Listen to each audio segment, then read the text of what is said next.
Hello friends, नमस्कार। कैसे हैं आप लोग? मैं दोबारा अपने चैनल ऑथर रवि शर्मा पर आया हूं और आप लोगों के सामने एक बहुत ही रेलिवेंट वीडियो बनाने जा रहा हूं। फ्रेंड्स, मेरे जो वीडियोस होते हैं वो इंस्टेंट होते हैं, जस्ट लाइक लाइव। कोई स्क्रिप्ट नहीं तैयार होती है, ये बिल्कुल लाइव की तरह ही होते हैं। ठीक है। और ये videos basically depending upon my previous experience और बाकी बातों पे निर्भर करते हैं। सो बिफोर मैं प्रोसीड करूं, आप लोगों से रिक्वेस्ट करूंगा कि प्लीज़ मेरे चैनल ऑथर रवि शर्मा को सब्सक्राइब करें, वॉच करें वीडियोस को कम्प्लीटली, और आपको नोटिफिकेशंस आती रहें। इसके लिए बेल आइकॉन को दबाएं सो दैट जितने भी अपलोडेड वीडियोस हों वो आप तक पहुंच सकें। सो फ्रेंड्स, आज का हमारा टॉपिक ऑफ डिस्कशन है एग्रीमेंट टू सेल। कई जगहों पे फ्रेंड्स इसको जो है बयाना भी बोला जाता है। ऐसे जो स्पेसिफिक टर्म है वो एग्रीमेंट टू सेल है। सो बेसिकली एग्रीमेंट टू सेल बयाना यानी कि जो भी आप एक प्रॉपर्टी खरीद रहे हैं, फॉर एग्जांपल अगर आप एक प्रॉपर्टी 1 करोड़ की प्रॉपर्टी खरीद रहे हैं और उस पे जो है आपको समवेयर 10% का एक बयाना यानी कि एक टोकन अमाउंट आप कह सकते हैं रफली, या आप एडवांस अमाउंट कह सकते हैं, जिसको जो है टेक्निकली यहाँ पर एग्रीमेंट टू सेल जो है दो पार्टीज के बीच में इसके लिए होता है, वो बोला जाता है। तो बेसिकली जब आप 1 करोड़ की प्रॉपर्टी खरीद रहे हैं तो समवेयर 10% के नियर अबाउट कम से कम यानी कि 10 लाख का आपको बयाना करना पड़ेगा सेलर के साथ में परचेजर को। ठीक है। सो इसमें अब ये है कि हम लोगों को क्या क्या चीज़ों का ध्यान रखना चाहिए, वो मैं फ्रेंड्स आप लोगों को बताऊंगा कि आप जब भी किसी को टोकन मनी देते हैं तो क्या क्या चीज़ें आपको ध्यान में रखने वाली है। फ्रेंड्स, सबसे पहली बात आप ध्यान में ये रखें कि आप जो बयाना कर रहे हैं, एडवांस मनी दे रहे हैं, अर्नेस्ट मनी दे रहे हैं या टोकन मनी दे रहे हैं, कि आपने ये जो फलां फलां जो बिल्टअप प्रॉपर्टी है या प्लॉट है या पीस ऑफ लैंड है, जो भी है, उसके लिए जो एडवांस अमाउंट दिया है, आपने एक तरह से सेलर के साथ में एक बुकिंग साइन कर ली। राइट। एक ये साइन कर लिया, अपना राइट उसके साथ में फिक्स कर लिया कि अब ये प्रॉपर्टी का मालिकाना हक मेरा ही होगा, आप किसी को सेल नहीं करेंगे। और ये प्रॉपर्टी जो है जब मैं फुल एंड फाइनल पेमेंट आपको कर दूंगा तो इसकी टाइटल जो है यानी कि इसकी ओनरशिप जो है वो मेरे नाम पर हो जाएगी। ठीक है फ्रेंड्स। तो बयाना करने के टाइम में या अर्नेस्ट मनी या एडवांस मनी देने के टाइम में, जो कि यहाँ 1 करोड़ की प्रॉपर्टी में 10 लाख मान के चलते हैं, तो वो देते वक्त आपने किन किन पॉइंट्स को अपने एग्रीमेंट टू सेल में जो है वो इनकॉर्पोरेट करना है, यानी कि उसको उसमें दर्ज करवाना है। ठीक है।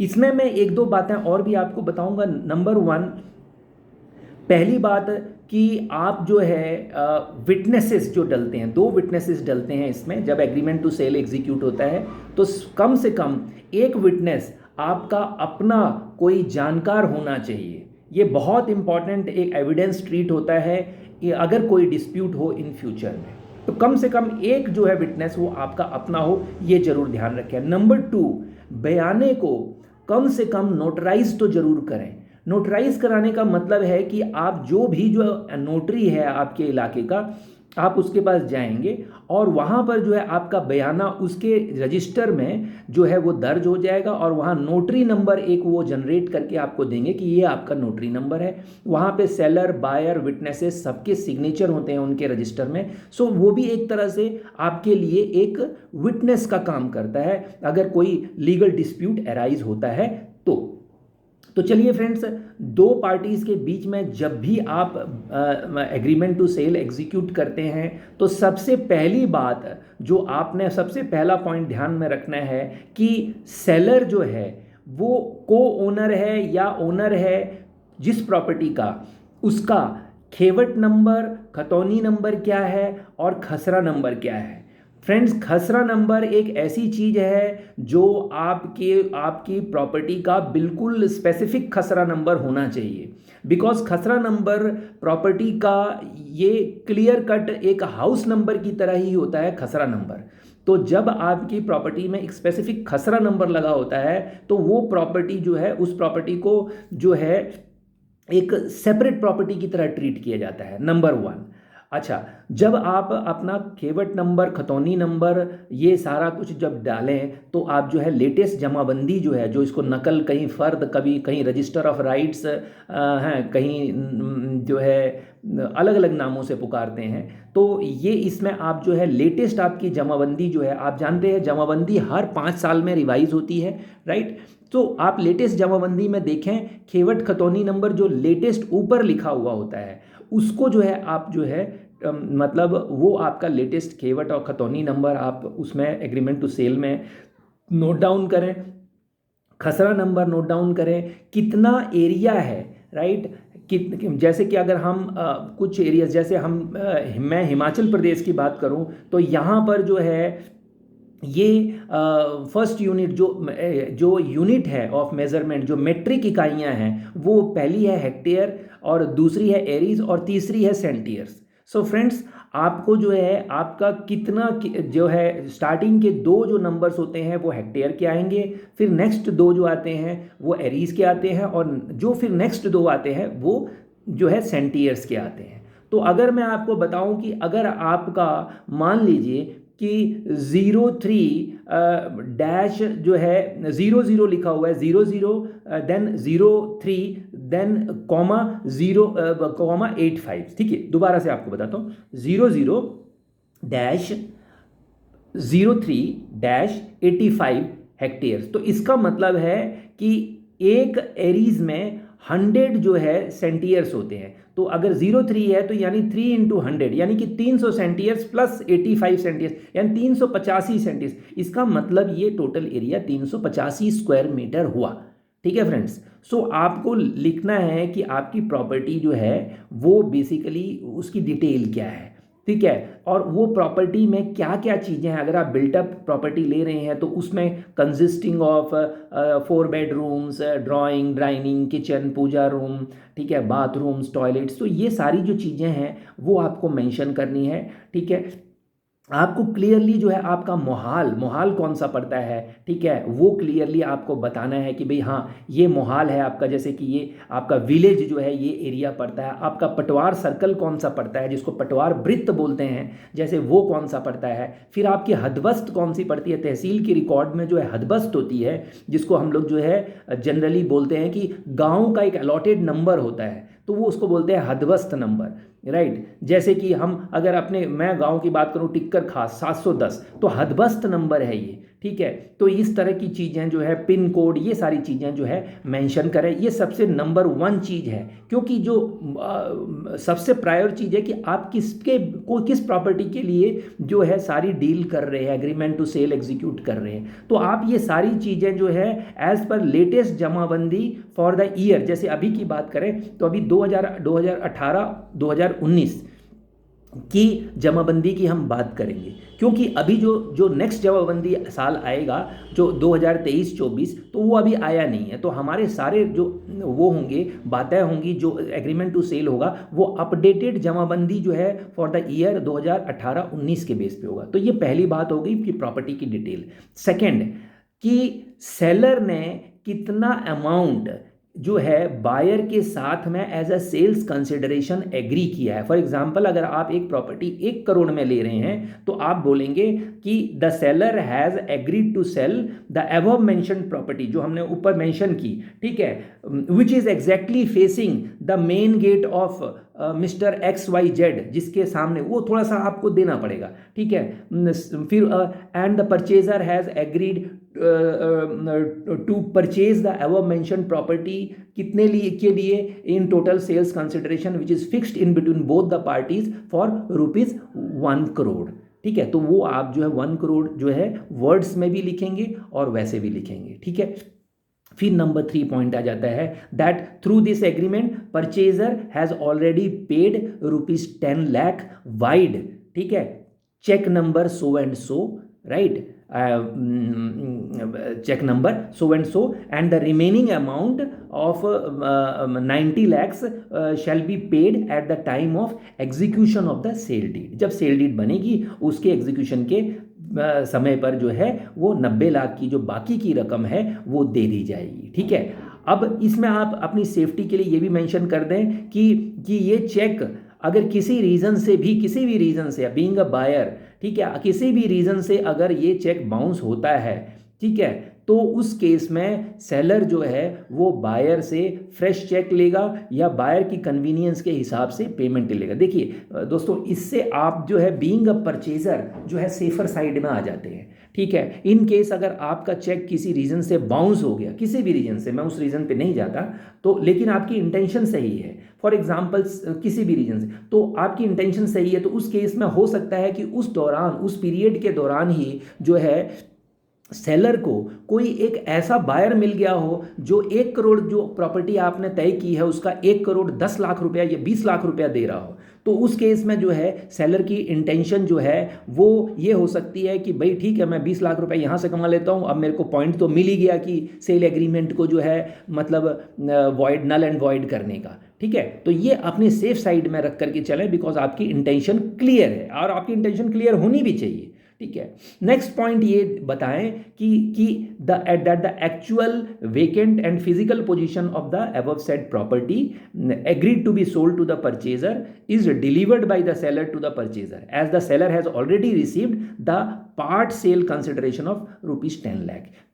क्या है कि जो सेलर है उसको बायर की तरफ से 1 करोड़ की जो है सेल कंसिडरेशन थी, उसमें से 10 लाख रुपया मिल चुका है, इसलिए वो जो है वो अपनी पोजीशन जो है इनको दे रहा है, बायर को दे रहा है, तो ये भी लिखवा लें, ठीक है। फिर आप क्या लिखवाना चाहें, देखिए ये इंपॉर्टेंट पॉइंट्स बता रहा हूँ, ध्यान रखिएगा, बहुत इंपॉर्टेंट। कई जगह मैंने बहुत सारी चीज़ें देखी, लेकिन ये चीज़ इतनी डिटेल से किसी ने नहीं बताई, तो ये सेफर साइड में नेक्स्ट पॉइंट देखिएगा कि जो है अब दोनों पार्टीज ने ये एग्री किया कि इन केस जो है, दोनों पार्टीज ने ये एग्री किया कि अगर बायर जो है वो बैलेंस पेमेंट लोन के जरिए जो है वो चुकाएगा, अगर इन केस कोई भी प्राइवेट या नेशनलाइज बैंक से जिससे भी वो लोन लेने जा रहा है, अगर वो बैंक किसी भी रीज़न से, लाइक अगर आप किसी भी रीज़न से मेंशन करिए, वो चाहे प्रॉपर्टी में कोई डिस्प्यूट हो या प्रॉपर्टी का बिलावार आपको सही नहीं मिल रहा हो और बाद में पता लगे कि प्रॉपर्टी की जो है एनईसी इशू नहीं हो रही है और प्रॉपर्टी कहीं इनकम्बर्ड है, राइट, प्रॉपर्टी पे कहीं से ऑलरेडी किसी ने लोन लेकर के रखा हुआ है, लायबिलिटी ऑलरेडी जो है वो अभी की उस प्रॉपर्टी पर है किसी की, तो उस केस में आप जो है स्टक अप हो सकते हैं, फंस सकते हैं। तो आप ये मेंशन कर दीजिए कि बायर जो सेकेंड पार्टी होता है is intending to take loan from any bank, ठीक है, on the basis of the property if the any material defect is found in the aforesaid property or the loan is rejected by the bank by whatsoever reason। देखिए मैं ध्यान रखिए whatsoever reason डाल रहा हूँ, in that event the first party यानी कि intended seller की बात कर रहा हूँ shall return the earnest money or earnest amount within 7 days from the date of oral as well as written intimation to the second party or intended purchaser, failing which the second party has the right to recover the earnest amount along with 18% interest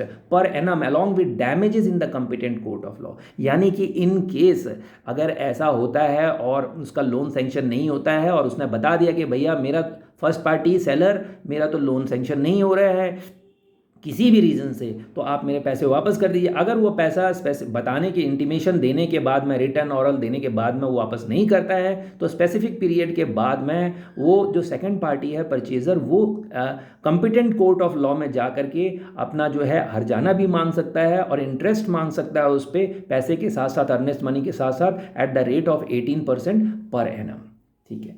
सो अब हम लोग जो है next point पर आते हैं, वो ये है कि that the intended seller hereby agreed and undertake to separate his complete share. अगर मान लीजिए कि एक खसरा है, एक बड़े खसरा में जो है, एक बड़े खसरा में जो है उस खसरा को जो है 4 लोगों में या 5 लोगों में बेचा गया है और जो है आपने अपनी प्रॉपर्टी को क्लियरली डिमार्केट किया है, उसकी बाउंड्री वॉल भी करी हुई है, लेकिन आपके जो प्रॉपर्टी है जो क्लियरली डिमार्केटेड और बाउंड्री वॉल्ड है उसका आपने प्रॉपर खसरा नंबर नहीं लिया हुआ है, तो आप ये मेंशन करिए कि वो खसरा नंबर लेने की पूरी जिम्मेदारी जो है फर्स्ट पार्टी यानी कि जो है वो जो है आपके इंटेंडेड इंटेंडेड सेलर की होगी और उसमें किसी भी तरह का अगर कोई डिस्प्यूट हुआ और किसी भी तरह का उसमें कोई गलती पाई गई तो उसका सारा सारा खामियाजा और उसका सारा सारा जो है बोझ वो फर्स्ट पार्टी पर जाएगा, सेलर पे जाएगा। ठीक है दोस्तों, ये बहुत रेलिवेंट पॉइंट्स बता रहा हूँ आपको, ये किसी भी सेल एग्रीमेंट में ये सारा कवरेज नहीं मिलेगा फ्रेंड्स। ठीक है, नेक्स्ट पॉइंट पे आ जाइए। Seller also undertake that he has not executed any sale agreement or sale deed with respect to the above mentioned property with anyone except with the intended purchaser. Seller इस बात की declaration दे रहा है कि भैया मैंने ये प्रॉपर्टी आपके अलावा इस प्रॉपर्टी का किसी के साथ में कोई ना बयाना किया है, ना किसी के साथ में कोई सेल डीड करी है। तो ये उसकी एक डिक्लेरेशन है ये पॉइंट में। दैट नेक्स्ट आ जाइए, that all outstanding dues of water electricity, ये बहुत जरूरी है, water electricity charges will be paid by the seller up to the date of execution of sale deed whether the sames comes in the knowledge of the intended buyer even after execution of the sale will grossly be seller's responsibility. अगर कल को कोई बिजली का bill हजारों में हो सकता है, लाखों में हो सकता है, और पानी का बिल जो है बहुत हजारों लाखों में हो सकता है, अगर वो बिल कोई खड़ा आया, अगर प्रॉपर्टी में आपको TS1 मिलता है then it is well and good, जो कि आपकी कॉर्पोरेशन के अंडर प्रॉपर्टीज़ हैं। लेकिन अगर बाहर पंचायत एरियाज़ की प्रॉपर्टीज़ हैं, अगर वाटर और इलेक्ट्रिसिटी का कोई बहुत बड़ा आउटस्टैंडिंग आ जाता है, ड्यूज़ आ जाते हैं, तो उस केस में वो सारे dues up to the date of execution of the sale deed, यानी आपके नाम पर प्रॉपर्टी ट्रांसफ़र करने के पहले पहले तक जो भी जो है पानी और बिजली का जो भी खर्चा होगा वो सारे खर्चे की जिम्मेवारी फर्स्ट पार्टी की होगी, यानी कि सेलर की होगी। ठीक है दोस्तों, अब नेक्स्ट पॉइंट पे आ जाते हैं। That the expenses for execution and registration of the sale deed along with miscellaneous expenses shall be borne by and paid by the purchaser. देखिए, खरीद रहा कौन है? खरीदने वाले आप हैं, तो परचेजर है, तो परचेजर खरीद रहा है, तो परचेजर जो है उस खरीदारी से रिलेटेड रजिस्ट्री के खर्चे और बाकी खर्चे जो उससे रिलेटेड होंगे, स्टाम्प के, वकील के, कोई भी किस तरह के जो मिसलेनियस खर्चे होंगे वो सारे परचेजर उठाएगा। ठीक है, नेक्स्ट आ जाइए। That the above mentioned property agree to be sold to the purchaser is free from all charges, encumbrances, attachment such as mortgage, gift, will, exchange, court injunction, stay, court decrees, lease, family और religious dispute और other registered और unregistered encumbrances and attachments etcetera and shall be so at the time of execution and registration of the sale deed. यानी यहाँ पर ये seller की तरफ से एक जो है डिक्लेरेशन आ रही है कि इस प्रॉपर्टी के ऊपर किसी भी तरह का चार्ज नहीं है, चाहे वो रिलीजियस चार्ज हो, चाहे इस प्रॉपर्टी को मॉर्टगेज करने की बात हो, किसी को उसने मॉर्टगेज नहीं किया, किसी को उसने इस प्रॉपर्टी को गिफ्ट नहीं दिया है, किसी को विल अपनी वसीयत में नहीं लिखा है, किसी को एक्सचेंज का सौदा नहीं किया है, कोई कोर्ट में इसका कोई झगड़ा झमेला नहीं है, कोई स्टे नहीं है, कोई लीज पे नहीं रखा है, कोई रजिस्टर्ड अनरजिस्टर्ड इनकम्बरेंसेज किसी तरह की नहीं की है। ये बहुत जरूरी है दोस्तों, ये पॉइंट भी। नेक्स्ट पॉइंट पे आ जाइए। That seller hereby agrees and covenants with the purchaser that he has not earlier entered into agreement transactions with any other person, so the sale or mortgage transfer of the said property nor he will enter into, यानी कि अब इस property से related वो कोई भी transaction किसी और के साथ नहीं करेगा। ठीक है, नेक्स्ट आ जाइए। That in case the seller fails to get the sale deed executed and registered in favor of the purchaser, in that event purchaser has the right to recover the double amount the amount that is received by the first party or enforce this agreement through specific performance of contract and it will be sole discretion of the purchaser।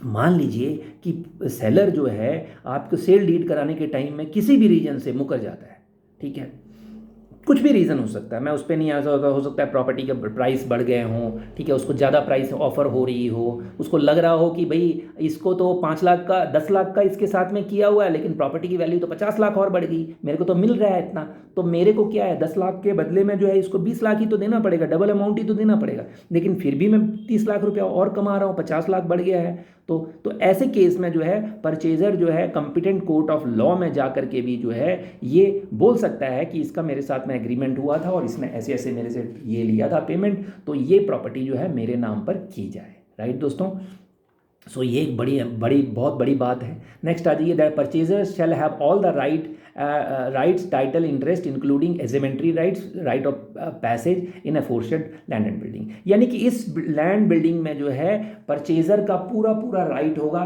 कि वो जो है इसमें उसको रास्ता मिले, आने जाने का पूरा अधिकार मिले, ठीक है, तो वो चीज़ें मिलेंगी। नेक्स्ट आ जाइए, that it is agreed between the parties that the things which has not been specifically mentioned in the agreement shall be mentioned in the instrument of sale deed। यानी जो बातें इसमें नहीं मेंशन है वो इन सेल डीड में भी हम मेंशन करेंगे, ठीक है। नेक्स्ट आ जाइए, the agreement to sell is revocable and binding upon both the parties. दोनों ही पार्टीज, बायर हो चाहे सेलर हो, इन दोनों ही पार्टीज के लिए ये एग्रीमेंट इरिवोकेबल है, यानी कि इसको रिवोक नहीं किया जा सकता किसी भी कारण से, ठीक है, ये खड़ा ही रहेगा, ये किसी भी कारण हो ये एग्रीमेंट को जो है आप इसको कैंसिल नहीं कर सकते। नेक्स्ट आ जाइए, दैट ये नेक्स्ट पॉइंट ये है कि कोई भी डिस्प्यूट होता है तो वो डिस्प्यूट कहाँ पे सेटल होगा, जहाँ पे प्रॉपर्टी है वहीं पे वही जुरिस्डिक्शन आएगी। फिर नेक्स्ट देखिए दोस्तों, सबसे इंपॉर्टेंट बात बताता हूँ, Aadhaar number of seller is so and so and Aadhaar number of buyer is so and so. ये जरूर मेंशन करिए, सेलर का नाम आधार नंबर, बायर का नाम Aadhaar number. Next, that this agreement is made by both the parties out of their own free will and wish and without any threat, pressure or coercion। कई बारी लोग बोलते हैं कि भाई मेरे गर्दन पे तो चाकू रख करके इन्होंने जो है ये प्रॉपर्टी अपने नाम करवा ली। तो ये एक ये होता है कि मेरे को कोई फोर्स नहीं किया गया, मैंने अपनी इच्छा से, स्वयं इच्छा से इस प्रॉपर्टी को बेचा है इनको, ठीक है, तो ये पॉइंट भी। फिर उसके बाद नेक्स्ट फाइनल पॉइंट दोस्तों, ये बहुत बढ़िया पॉइंट है, ये मैं क्योंकि बीइंग अ बैंकर बता रहा हूँ, मैं रिटेल एसेट में मैंने बहुत टाइम तक जो है रिस्क एनालिसिस किया है, तो उसके बेस पे बता रहा हूँ। ये पॉइंट भी बहुत इंपॉर्टेंट है कि first party seller as well as the second party purchaser are able to read and understand the English language in which this agreement to sell has been executed and for convenience and understanding entire content is also explained in Hindi as well as in local language too. यानी कि कल को ऐसा भी बहुत सारी cases हुए हैं कि जो है जो एक पार्टी है वो अनपढ़ है, वो कहते हैं कि वो मुकर जाती है किसी रीजन से सेल डीड कराने के लिए, तो उस केस में जो है वो कोर्ट में ये गवाही देती है कि हम तो पढ़े लिखे नहीं थे, हमको इंग्लिश का पता नहीं था, हम तो जानते नहीं हैं। तो उस केस में जो है ये चीज़ जरूर कि भाई ये बंदा जो है इसको ये एग्रीमेंट इसकी लोकल लैंग्वेज में पूरी तरह से समझाया गया है, इस बात की भी जो है ये एक डिक्लेरेशन है। और फाइनली जो है दोस्तों 2 विटनेसेस आएंगे, जो मैंने आपको बताया कि एक कम से कम विटनेस अपने साइड से रखें। सेलर और परचेज़र के सिग्नेचर आएंगे। सेलर अगर इनिशियल करते हैं तो नीचे सेलर को बोलें कि आप कंप्लीट नाम जो है ब्रैकेट में लिखें, वैसे ही परचेज़र भी अगर इनिशियल करते हैं तो नीचे जो है ब्रैकेट में अपना नाम लिखें और उसको नोटराइज करवाएं। देखिए दोस्तों, 1 करोड़ की अगर आप प्रॉपर्टी ले रहे हैं तो स्टाम्प ऐसा ना करें कि 20 रुपये 10 रुपये की स्टाम्प पेपर पर जो है एग्रीमेंट, उस केस में जितनी बड़ी प्रॉपर्टी होती है 1 करोड़ की प्रॉपर्टी कम से कम आप 500 1000 2000 के स्टाम्प पेपर के ऊपर इसको एग्जीक्यूट करें। ये भी एक जो है एक बहुत बड़ी चीज़ होती है, ठीक है ना, तो इसको भी ध्यान में रखें। मैं पर्सनली सोचता हूँ कि आप अगर 1 करोड़ का लोन ले रहे हैं तो कम से कम आप 1000 रुपये के स्टाम्प पेपर के ऊपर जो है ये सारा एग्रीमेंट टू सेल जो है वो एग्जीक्यूट करें। सो मैं समझता हूँ कि मैंने सारे पॉइंट्स जो है आप लोगों के लिए कवर किए हैं, क्योंकि मैं इस सेक्शन को जो है इसको भी मैंने बहुत डीपली हैंडल किया। हाँ, इसके साथ साथ मैं बता दूं, जब भी आप प्रॉपर्टी कोई बाय करते हैं तो नॉन इनकम्बरेंस सर्टिफिकेट ले लें। कई जगहों पर जो है बिलाबार मिलता है, ठीक है जी, और बिलाबार इज़ मोर देन इनफ, आप बिलाबार ले लें, ठीक है। जो बिलाबार जो लोकल पटवारीज होते हैं, जो उस एरिया के पटवारी होते हैं, वह आपको बिलाबार दे देंगे, ठीक है। फिर जो है आप एनओसी ले लें कंसर्न जहाँ से भी उनका ये है, ठीक है। TS1 निकलवा लें अगर वो कॉरपोरेशन के अंडर में है, ठीक है। फिर जो है आप अपनी सेफ्टी के लिए जो है पोजीशन ले लें प्रॉपर्टी की, ठीक है, प्रॉपर्टी की पोजीशन ले लें सो ये कुछ बातें हैं जो मैं आपको प्रॉपर्टी केस से रिलेटेड बताना चाह रहा था। इसके अलावा भी प्रॉपर्टी से रिलेटेड बहुत सारी बातें मैं आपके साथ आने वाले टाइम में डिस्कस करूंगा, जिसका मेरे को बहुत डिटेल्ड नॉलेज है, जिससे जैसे तकसीम की बात हो गई, खानगी तकसीम किस तरह से होती है, ठीक है। फिर जो है हुक्मी तकसीम किस तरह से होती है, ठीक है। फिर बहुत सारी टर्मिनोलॉजीज़ हैं इसमें, ठीक है। तो वो टर्मिनोलॉजीज़ के ऊपर हम लोग बात करेंगे कि ततीमा क्या होता है, फिर सजरा किस्तबार क्या होता है, फिर जो है सजरा नसब क्या होता है, ठीक है, फ़र्द का क्या इम्पोर्टेंस है, ठीक है, जिसको रजिस्टर ऑफ राइट्स भी बोला जाता है। फिर जो है आपको मतलब क्या कहते हैं अपने खसरे का क्या इम्पोर्टेंट है, ठीक है ना जी। तो ये मेजरिंग यूनिट्स के बारे में भी आपसे बात करूंगा। तो इस तरह की बहुत सारी डिटेल्स आने वाले टाइम में आपसे डिस्कस करूंगा। इसलिए ये वीडियो सिर्फ दोस्तों सिर्फ एक सब्जेक्ट पे नहीं होने वाला है, ये ध्यान रखें आप। ये जो है प्रॉपर्टी से रिलेटेड भी होगा, ये वीडियो बैंकिंग से रिलेटेड भी होगा, ये वीडियो करियर से रिलेटेड भी होगा, ये वीडियो स्टॉक मार्केट से रिलेटेड भी होगा, ये वीडियो एजुकेशन से रिलेटेड भी होगा, ये वीडियो बुक राइटिंग से रिलेटेड भी होगा। ये वीडियो इन टोटलिटी अगर आप एक सब्सक्रिप्शन करते हैं, मैं आपको गारंटी देता हूं कि ये वीडियो आपके लिए एक ऐसा शस्त्र साबित होगा दोस्तों कि आने वाले टाइम में आप बोलेंगे कि हमने तो सिर्फ एक सब्सक्रिप्शन का बटन दबाया था, लेकिन इससे हमको इतना ज़्यादा बेनिफिट मिला जो कि हम सालों के एक्सपीरियंस के बाद में भी नहीं हम गेन कर सकते। So this is a golden opportunity. Please subscribe my channel author Ravi Sharma and thank you so much.